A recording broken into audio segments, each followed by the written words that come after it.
In December 2022, the Philippines President Ferdinand Bongbong Marcos Jr.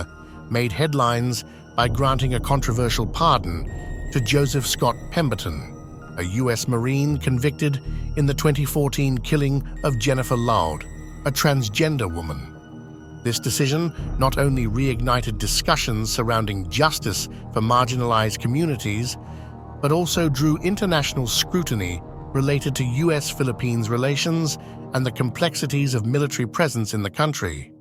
The case dates back to October 11, 2014, when Laude was found dead in a motel room in Olongapo City. Pemberton, who was part of a military exercise in the Philippines at the time, was arrested and subsequently convicted of homicide rather than murder, which garnered criticism from various human rights groups and LGBTQ+ advocates. They argued that the ruling was too lenient given the nature of the crime, and many activists called for stronger protections for LGBTQ+ individuals in the Philippines. Pemberton received a sentence of 6 to 10 years in prison, and controversy continued to swirl around the perceived special treatment afforded to him due to his status as a U.S. serviceman, particularly with the Visiting Forces Agreement, VFA, that allows American troops to conduct training exercises in the Philippines.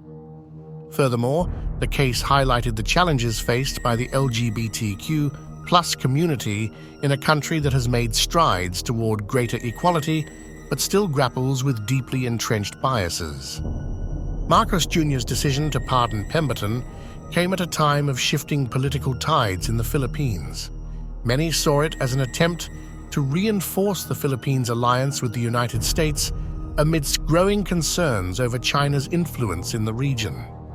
However, the move sparked outrage among human rights groups, activists, and family members of the victim. Supporters of the pardon pointed to Pemberton's time served and his purported good behavior while incarcerated.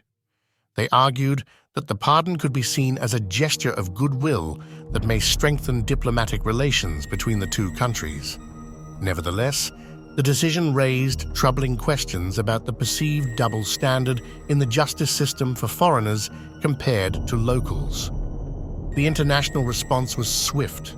Human rights organizations condemned the pardon, calling it a step backward in efforts to achieve justice for victims of hate crimes.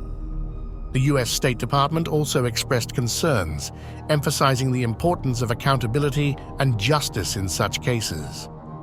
Moreover, the situation illuminated an ongoing debate in the Philippines about the impact of foreign military presence and the potential implications for national sovereignty. The uproar surrounding the pardon raised questions about the sincerity of the Philippine government's commitment to human rights and whether the continued presence of foreign troops is beneficial or detrimental to the nation. The pardon of Joseph Scott Pemberton remains a contentious topic in the Philippines, reflecting broader issues of justice, gender equality, and the complexities of international diplomatic relations. As the Philippines grapples with these challenges, it also stands at a crossroads regarding its commitment to protecting the rights of all its citizens, regardless of their gender identity or sexual orientation.